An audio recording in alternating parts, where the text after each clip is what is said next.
So hi friends, welcome to Vincent group aspirants.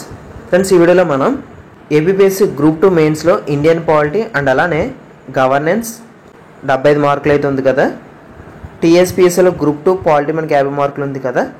ఈ ఒక్క పేపర్లో అవుట్ ఆఫ్ మార్క్స్ తెచ్చుకోవచ్చా అంటే 100% మార్కులు వస్తాయి అనుకుంటే ఖచ్చితంగా తెచ్చుకోవచ్చు.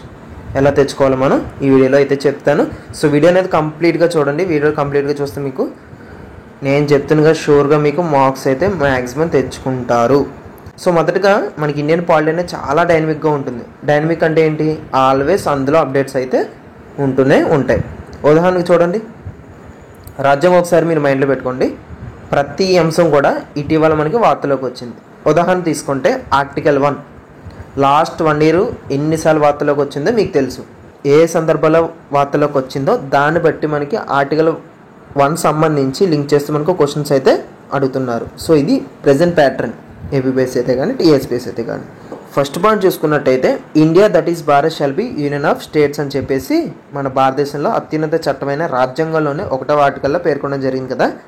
మన దేశం యొక్క పేరును 2 పేర్లుగా మెన్షన్ చేశారు. ఇది ట్రిగ్గర్ అయింది. ఇప్పుడు ఆర్టికల్ 1 సంబంధించి క్వశ్చన్ వస్తుంది. ఎందుకు వస్తుందో చెప్తాను. September 9 మనకి 2023 రోజున G20 శిఖరాగ్ర సదస్సు జరిగింది. ఆ శిఖరాగ్ర సదస్సు సంబంధించి G20 సభ్య దేశాలకు and non G20 members countries ఎవరైతే ఉంటారో వారిని ఆహ్వానించాలి కదా. ఆహ్వానించడం జరిగింది. మన భారతదేశం నుంచి ఆహ్వాన పత్రిక సంబంధించి మన దేశం నుంచి ప్రథమ పౌరులుగా ఎవరిని చూస్తాం? మనం మన రాష్ట్రపతిని చూస్తాం. మన రాష్ట్రపతిని కూడా మనం సిటిజన్ ఆఫ్ ఇండియా కూడా అని అంటాం. రాష్ట్రపతి పేరుతో అఫీషియల్గా ఇన్విటేషన్ అయితే పంపాలి. అటువంటి ఇన్విటేషన్ ఏదైతే ఉంటుందో ఆ ఇన్విటేషన్ పైన ప్రెసిడెంట్ ఆఫ్ ఇండియా బదులు ప్రెసిడెంట్ ఆఫ్ భారత్ అని కూడా రాశారు. అక్కడ మనకి ట్రిగ్గర్ అయింది.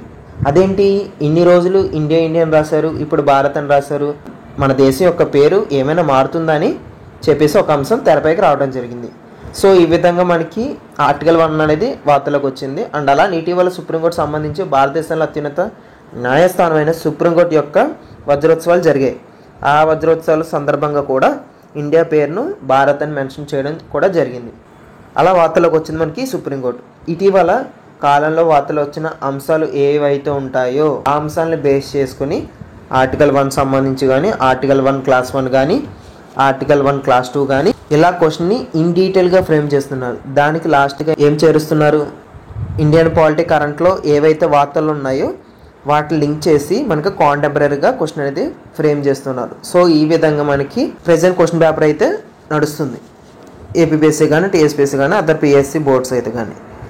ఇక ఆర్టికల్ 1 ఇంపార్టెన్స్ మీరు తెలుసుకోకుండా పోతే మనకి హాఫ్ ఆఫ్ ది మార్క్స్ వచ్చే అవకాశాలు పోతాయి.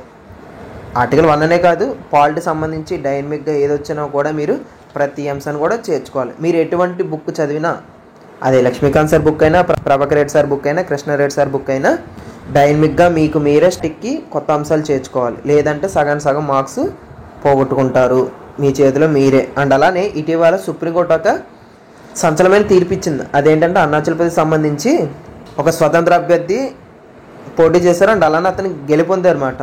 ఆ గెలుపొందిన వ్యక్తి సంబంధించి ఒక కేసు అయితే వచ్చింది, అదొకటి. అండ్ అలానే ఎలక్టోరల్ బాండ్ సమాచార హక్కు చట్టం 2005 కింద వెల్లడించలేమని ఎస్బీఐ చెప్పిందన్నమాట ఆ కేసు సంబంధించి. సో ఈ విధంగా మీరు ప్రతి అంశాలు కూడా స్టాటిక్ డైనమిక్ కూడా కలిపి చదువుకుంటే ఇండియన్ పాలిటీలో గ్యారంటీగా మ్యాక్సిమం మార్క్స్ అయితే స్కోర్ చేస్తారు. సో ఈ వీడియో ప్రతి కాంపిటేటివ్, మీరు రైల్వే ప్రిపేర్ అయినా, ఎస్ఎస్సి ప్రిపేర్ అయినా, యూపీఎస్సీ ప్రిపేర్ అయినా, ఏపీపీఎస్సీ టీఎస్పీఎస్సీ వేటికి ప్రిపేర్ అయినా మీకు ఇండియన్ పాలిటీ ఈ విధంగానే అడుగుతారు. కాబట్టి ప్రతి ఒక్క మీకు తెలిసిన ఆస్పిరెంట్ ప్రతి ఒక్కరికి ఈ వీడియోని షేర్ చేయండి. ప్రతి ఒక్కరికి ఉపయోగపడుతుంది కాబట్టి నేను షేర్ చేయమంటాను. సో ఈ వీడియో లైక్ చేసి మన ఛానల్ని సబ్స్క్రైబ్ చేసుకోండి. That's it for today's video and thank you.